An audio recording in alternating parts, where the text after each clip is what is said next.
Alhamdulillah, bizikrihi tatma'innul qulub wa bifadlihi tughfarudz dzunub. Asyhadu an la ilaha illallah wahdah al-khaliqul ma'bud wa asyhadu anna Muhammadan abduhu wa rasuluh as-sadiqul maw'ud. Wa salawatullah wa salamuh ala nabiyyina Muhammad wa ala alihi wa sahbihi wa man tabi'ahum bi ihsanin ila yaumiddin. Amma ba'du.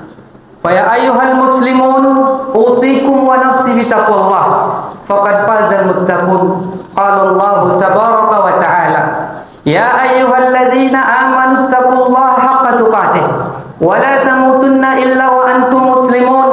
Ya ayyuhan nasu taqu rabbakumul ladzi khalaqakum min nafsin wahidah wa khalaqa minha zawjaha wa bassa minhuma rijalan katsiran wa nisaa'a. Wattaqullaha alladzi tasaaluna bihi wal arham innallaha kana 'alaikum raqiba. Ya ayyuhalladzina amanu taqullaha wa qulu qawlan sadida yuslih lakum a'malakum wa yaghfir lakum dhunubakum wa may yuti'illaha wa rasulahu faqad faza fawzan 'azima. Ma'asyiral muslimin, jemaah salat Jumat yang dirahmati oleh Allah tabaraka wa taala. Alhamdulillah, pujian dan sanjungan hanyalah milik Allah. Kita bersyukur atas nikmat yang Allah berikan kepada kita.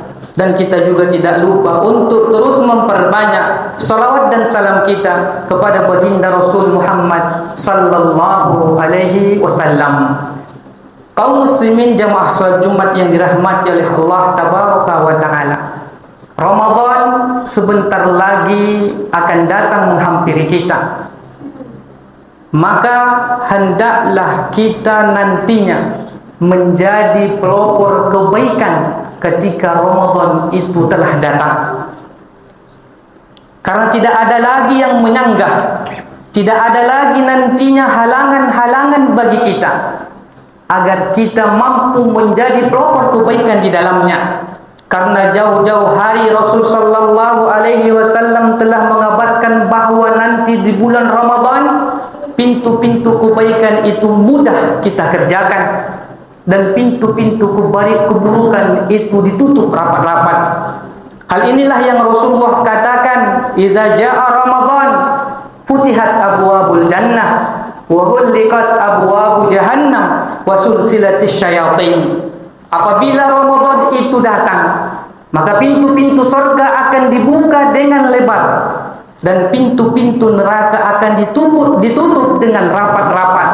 Kemudian syaitan-syaitan akan dibelenggu. Maka tidak ada alasan nantinya ketika Ramadan tiba kita tidak menjadi pelopor kebaikan. Tidak ada saham kita untuk melakukan kebaikan di bulan Ramadan. Maka itu adalah aib apabila kita tidak mampu menjadi pelopor kebaikan di bulan Ramadan. Nah, bagaimana agar kita mampu nantinya menjadi pelopor kebaikan di bulan Ramadan?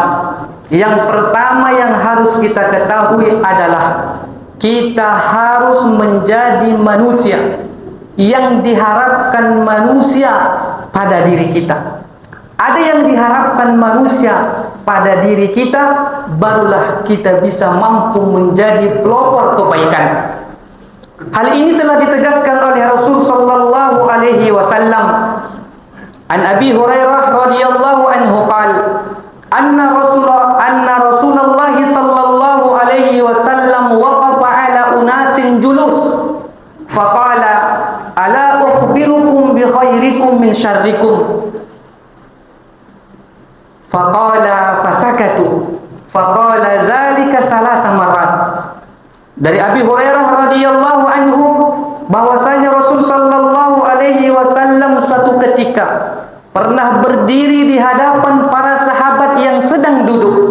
Kemudian Rasulullah pun bersabda, apakah kalian mau aku tunjukkan siapa di antara orang-orang yang paling baik di antara kalian dan siapa orang-orang yang paling buruk yang ada di antara kalian? Maka para sahabat ketika itu diam dan Rasulullah mengulangi kalimatnya, ala ukhbirukum bi khairikum min syarrikum 3 kali. Kemudian setelah itu, faqala rajulun bala ya Rasulullah, akhbirna bi khairina min syarrina. Maka ada salah seorang sahabat pun mengatakan, tentu mau wahai Rasul. Maka kabarkanlah kepada kami siapa orang yang paling baik di antara kami dan siapa orang yang paling buruk di antara kami. Faqala, maka Rasulullah pun mengatakan, khairukum man yurja khairuhu wa yu'man syarruhu wa syarrukum man la yurja khairuhu wa la yu'man syarruhu. Orang yang paling baik di antara kalian adalah orang yang diharapkan kebaikan itu muncul pada dirinya dan keburukannya itu orang-orang merasa aman. Dan orang-orang yang paling buruk di antara kalian adalah orang-orang yang tidak ada harapan pada dirinya sebuah kebaikan dan orang tidak merasa aman dengan keburukan-keburukan yang ia miliki. Maka titik yang pertama yang harus kita pahami, apabila kita ingin menjadi pelopor, menjadi orang yang mengajak kepada kebaikan, maka diri kita harus memiliki yang namanya roja, diharapkan manusia. Bahwasanya kebaikan-kebaikan itu ada pada diri kita, maka barulah nanti kita mampu menjadi pelopor kebaikan. Jangan pula nanti sebaliknya, orang-orang tidak pernah mengharapkan adanya kebaikan pada diri kita, kemudian kita ingin menjadi pelopor kebaikan, maka banyak nanti di antara manusia yang menolaknya, banyak nanti manusia yang mencemoohnya. Apalah bapak tu, dia sok-sok mengajak kita mengumpulkan donasi, padahal donasi yang ia kumpulkan ia makan sendiri, dan seterusnya. Maka ini adalah orang yang tidak diharapkan ada kebaikan pada dirinya. Kemudian yang kedua, apabila kita ingin menjadi pelopor kebaikan nantinya di bulan Ramadan, adalah dengan ilmu. Orang-orang yang memiliki ilmu hendaklah menjadi pelopor kebaikan nantinya di bulan Ramadan. Mereka mengajak melakukan kebaikan-kebaikan yang ada di bulan Ramadan nantinya. Mereka mengadakan nantinya solat tarawih ataupun melaksanakan iftar jama'i atau buka puasa berjamaah dan lain-lain sebagainya. Karena apa? Orang-orang yang memiliki ilmu, mereka mampu menjadi pelopor kebaikan nantinya di bulan Ramadan. Oleh sebab itu ganjarannya luar biasa bagi mereka yang memiliki ilmu dan mengajak orang-orang untuk mengamalkan ilmu yang ia sampaikan, dan ia akan mendapatkan pahala yang sempurna, ia akan mendapatkan pahala yang banyak tanpa harus dikurangi dari pahala yang dilakukan orang-orang yang mengikuti langkah kakinya. Hal ini telah disebutkan oleh Rasul sallallahu alaihi wasallam, man da'a ila huda kana lahu minal ajri mislu ujuri man tabi'ahu la yanqusu dzalika min ujurihim syai'a wa man da'a ila dhalalatin kana alaihi minal ismi mislu athami man tabi'ahu la yanqusu dzalika min athamihim syai'a. Orang yang mengajak kepada kebaikan ataupun kepada petunjuk, maka sungguh ia akan mendapatkan pahala sebagaimana pahala-pahala orang yang ikut mengerjakan petunjuk tersebut ataupun kebaikan tersebut tanpa dikurangi sedikit pun. Begitu juga barang siapa yang mengajak kepada keburukan, maka ia akan mendapatkan dosa-dosa sebagaimana halnya dosa-dosa orang yang ikut mengerjakan dosa tersebut tanpa ada sedikit pun dikurangi. Oleh sebab itu, ketika kita ingin menjadi pelopor kebaikan nanti di bulan Ramadan, maka kita harus memiliki ilmu. Karena apa? Al-ilmu imamul amal. Karena ilmu itu adalah pemimpinnya amal soleh. Bagaimana kita ingin melakukan satu kebaikan sedangkan kita tidak memiliki ilmu di dalamnya? Kemudian yang ketiga, apabila kita ingin menjadi pelopor nantinya di bulan Ramadan, maka hendaklah kita memiliki harta atau hendaklah kita memiliki mal agar manusia mampu atau mau mengikuti kita nantinya. Karena orang-orang yang memiliki harta, mereka bisa membuat program ini dan program itu, dan manusia yang lain akan ikut serta bersamanya menghidupkan kebaikan-kebaikan tersebut. Oleh sebab itu Rasul sallallahu alaihi wasallam memuji dan menanjung orang-orang yang memiliki harta dan hartanya itu ia gunakan untuk kebaikan. Kata Rasul sallallahu alaihi wasallam, qad aflaha man aslama wa ruziqa kafafan wa qanna'ahu Allahu bima atah.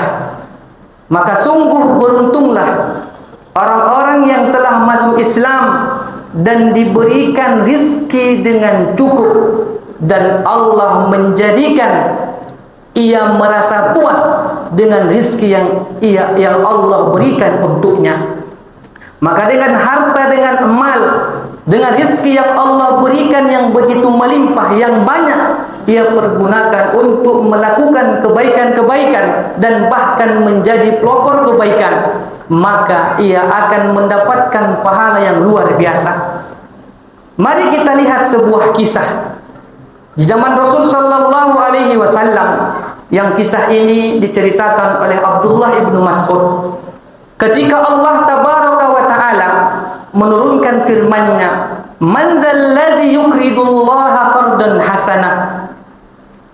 Barang siapa yang meminjamkan pinjaman kepada Allah dengan pinjaman yang baik, fayudha'ifahu lah, maka Allah akan melipat gandakan pinjamannya tersebut, walahu ajrun karim, dan Allah akan berikan pahala yang banyak untuk dirinya.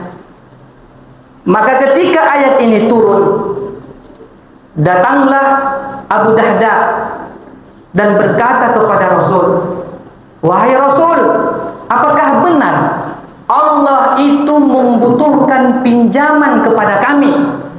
Maka Rasulullah mengatakan, "Betul, Allah mengharapkan itu." Maka setelah itu Abu Dahda pun mengatakan kepada Rasul, "Ya Rasulullah, berikan tanganmu kepadaku, julurkanlah tanganmu di hadapanku." Kemudian setelah itu Abu Dahda mengatakan, "Wahai Rasul, itu ada kebun yang isinya 600 pohon kurma. Aku pinjamkan kepada Allah, aku berikan kepada Allah."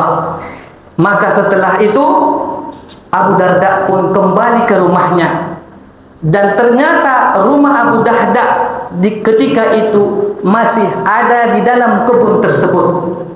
Dan Ummu Dahda pun dipanggil oleh Abu Dahda, "Wahai Ummu Dahda, keluarlah dari rumah kita ini, keluarlah dari kebun kita ini, karena sesungguhnya aku telah berikan kebun ini untuk Allah dan Rasul-Nya." Maka setelah itu Rasul sallallahu alaihi wasallam pun mengatakan di dalam riwayat yang lain bahwa ternyata Abu Dahda akan mendapatkan nantinya kebun kurma di dalam surga. Begitulah kebaikan-kebaikan yang dilaksanakan Abu Dahda. Kaum muslimin jamaah salat Jumat yang dirahmati oleh Allah tabaraka wa taala, kita tidak akan mampu menjadi pelopor kebaikan apabila tiga hal tersebut tidak ada pada diri kita. Jangan hancurkan nama Islam disebabkan apa yang tidak kita miliki kemudian kita obral. Hendaklah kita memiliki harapan kepada manusia, kemudian kita memiliki ilmu, tidak pun banyak, sedikit pun boleh. Begitu juga ketika kita tidak memiliki harta yang banyak, sedikit pun boleh. Namun setidaknya ada tiga hal tersebut yang kita miliki nantinya, barulah akan mulus kebaikan-kebaikan yang ingin kita jalankan di bulan Ramadan nantinya. Aqulu qouli hadza wa astaghfirullah li wa lakum wa lisairil muslimin innahu huwal ghafurur rahim.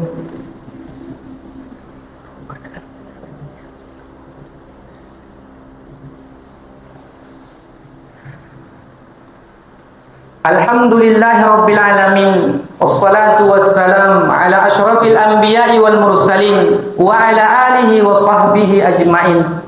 Asyhadu an la ilaha illallah wahdahu la syarikalah wa asyhadu anna Muhammadan abduhu wa rasuluh sallallahu alaihi wa ala alihi wa sahbihi wa man tabi'ahum bi ihsanin ila yaumiddin, amma ba'du. Kaum muslimin jemaah salat Jumat yang dirahmati oleh Allah tabaraka wa taala, ketika nantinya di bulan Ramadan, maka hendaklah kita melakukan kebaikan-kebaikan yang banyak, terkhususnya kebaikan-kebaikan yang nanti kebaikan itu bisa kita petik hasilnya walaupun kita sudah meninggal dunia. Usahakan ibadah-ibadah kebaikan yang kita lakukan di bulan Ramadan, ibadah yang bisa kita petik pahalanya walaupun kita sudah meninggal dunia. Jangan hanya sebatas melakukan amal-amal saleh ataupun kebaikan yang hanya kembali pada diri kita. Misalnya hanya memperbanyak salat malam, memperbanyak baca Al-Quran, memperbanyak zikir kepada Allah. Ini semua amalan-amalan baik. Tetapi lebih baik lagi kita melakukan amalan yang amalan itu akan terus mengalir pahalanya walaupun kita sudah meninggal dunia. Hal ini telah disampaikan oleh Rasul sallallahu alaihi wasallam di dalam hadisnya. Rasul sallallahu alaihi wasallam menyebutkan ada 7 amalan yang apabila kita kerjakan, pahalanya akan terus mengalir walaupun kita sudah meninggal dunia. Rasul sallallahu alaihi wasallam mengatakan, inna mimma yalhaqul mu'min min amalihi wa hasanatihi ba'da mautih. Sesungguhnya ada amalan-amalan yang apabila seorang mukmin melakukannya, maka ia akan mendapatkan pahala dari amalan-amalan dan kebaikan-kebaikannya itu walaupun ia sudah meninggal dunia. Yang pertama, kata Rasul, ilman 'allamahu wa nasyarah. Amalan yang pertama adalah ilmu yang kita miliki, kemudian kita ajarkan dan kita sebarkan. Kalau kita tidak punya ilmu tapi punya uang, maka dengan uang dan harta itulah kita jadikan sarana untuk menyebarkan ilmu dan juga mengajarkannya. Kemudian yang kedua, wa waladin salih tarakahu. Amalan yang kedua adalah kita tinggalkan anak-anak yang saleh. Kemudian selanjutnya Rasul sallallahu alaihi wasallam mengatakan wa mushafun warasahu. Dan yang ketiga adalah mushaf-mushaf Al-Quran yang kita bagikan secara cuma-cuma atau kita wariskan kepada orang-orang yang membutuhkannya. Ini amalan-amalan haruslah nanti ada di bulan Ramadan. Kemudian yang keempat, au masjidan banahu, atau ia ikut andil dalam pembangunan masjid. Walaupun sedikit dari hartanya, tapi setidaknya nanti di bulan Ramadan ada uang yang ia keluarkan untuk pembangunan satu masjid. Au baitan li ibni sabil banahu, atau rumah untuk ibnu sabil yang ia juga ikut turut dalam pembangunannya. Atau pondok-pondok pesantren yang membutuhkan uluran tangan kita nanti di bulan Ramadan, kita usahakan kita ikut andil di dalamnya. Au nahran ajrahu, ataupun sungai-sungai atau sumur-sumur kita airi atau kita ikut membangun perairan atau sumur atau air bersih. Maka nanti di bulan Ramadan kita usahakan mencari informasinya, kemudian ikut dalam melakukan kebaikan di situ.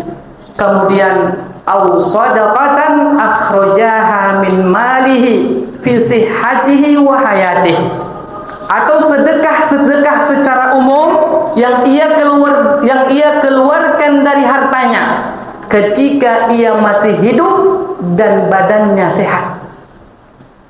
Jangan berharap ketika sudah mati baru nanti anak-anaknya yang akan mengatasnamakan ini impak ayahku yang sudah mati. Maka di sini para ulama mengatakan kurang afdol seperti itu. Karena dalam konteks hadis Rasul mengatakan ia menyedekahkan hartanya ketika ia masih hidup dan berbadan sehat. Yalhaquhu min ba'dihi mautihi, maka semua amalan-amalan tersebut nanti pahalanya akan terus mengalir walaupun ia sudah meninggal dunia. Mudah-mudahan nanti di bulan Ramadan kita bisa melakukan amalan-amalan tersebut. Innallaha wa malaikatahu shalluna 'alan nabi ya ayyuhalladzina amanu shallu 'alaihi wa sallimu taslima. Allahumma shalli 'ala Muhammad wa 'ala ali Muhammad kama shallaita 'ala Ibrahim wa 'ala ali Ibrahim innaka Hamidum Majid. Wa barik ala Muhammad wa ala ali Muhammad kama barakta ala Ibrahim wa ala ali Ibrahim innaka Hamidum Majid. Allahumma ighfir lil muslimina wal muslimat wal mu'minina wal mu'minat al ahya'i minhum wal amwat innaka sami'un qaribun mujibud da'wat wa ya qadiyal hajat. Rabbana zalamna anfusana wa illam taghfir lana wa tarhamna lanakunanna minal khasirin. Rabbana la tuzigh qulubana ba'da idh hadaitana wa hab lana min ladunka rahmah innaka antal wahhab. Rabbana atina fid dunya hasanah wa fil akhirati hasanah wa qina adzaban nar. Walhamdulillahi rabbil alamin. Ibadallah, innallaha ya'muru bil adli wal ihsan wa ita'i dzil qurba wa yanha 'anil fahsya'i wal munkar wal baghi ya'izukum la'allakum tadhakkarun. Fadhkurullaha yadhkurkum washkuru 'ala ni'amihi yazidkum wa la dzikrullahi akbar.